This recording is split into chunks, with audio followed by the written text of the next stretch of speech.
Amerika prezidenti Joe Biden 15-iyun Saudiya Arabistonini ziyorat qilishga boshlagan bir vaqtda Amerikaning CNN to'ri Saudiya Arabistonida tutirilayotgan Uyg'ur tutqunlarining masalasini kun tartibga olib keldi. CNN'ning xabarida aytilishicha, Uyg'ur tutqunlarining boshqa davlatlardagi oila a'zolari Prezident Joe Biden'dan Uyg'ur tutqunlarini Xitoyga qaytarishdan saqlab qilishni talab qilgan. Saudi doiralari 2022-yili Turkiyadan Saudiya Arabistonga umra hajiga borgan Turpanliq Denizat Hamdullah Vali, shundaqla Hamdullah Valini uyida qondirgan Saudiya Arabistonda o'ltirishlik Uyg'urlardan Nur Muhammad Ro'zni tutqun qilgan edi. Amerika prezidenti Joe Biden O'rta Sharqda Rossiya va Xitoy to'ldiradigan bo'shliq qoldirmaydiganligini aytdi. Amerika prezidenti Biden 9 Arab davlati rahbarlarining ishtirok qilishi bilan Saudiya Arabistonining Jiddiy shahrida o'tkazilgan jiddiy bexatarlik va taraqqiyot boshliqlar yig'inida so'z qildi. Biden Amerikaning O'rta Sharq rayonida davomli aktiv sherik bo'lib qoladiganligini bayon qilib mundaq dedi.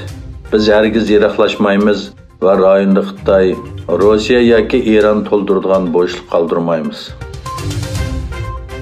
Indoneziyaning Bali orolida o'tkazilgan 20 davlat guruhi moliya ministrlari va Markaziy banki boshliqlari yig'ini Ukraina Rossiya urushining soyasida o'tkazildi.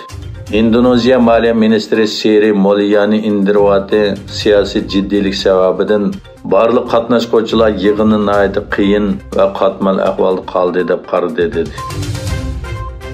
Saudiya Arabiston bilan Amerika o'rtasida 18 kelishim va tushunish eslatmasi imzolandi. Saudiya Arabiston xabar agentligi ISPA'ning xabariga qaraganda, Amerika prezidenti Joe Bidenning Saudiya Arabiston ziyorati doirasida ikki davlatning energiya, mablag' selish, xabarlashish va sahiya ministrligi va bu sohada faoliyat qilayotgan shirkatlar orasida nurg'un kelishim imzolangan. Xabarda Saudiya Arabistonning 2030-yillik tasavvuri doirasida va istiqbolliq sohalarga mablag' selishni maqsad qilib 18 kelishim va tushunish eslatmasining imzolanganligi bayon qilingan.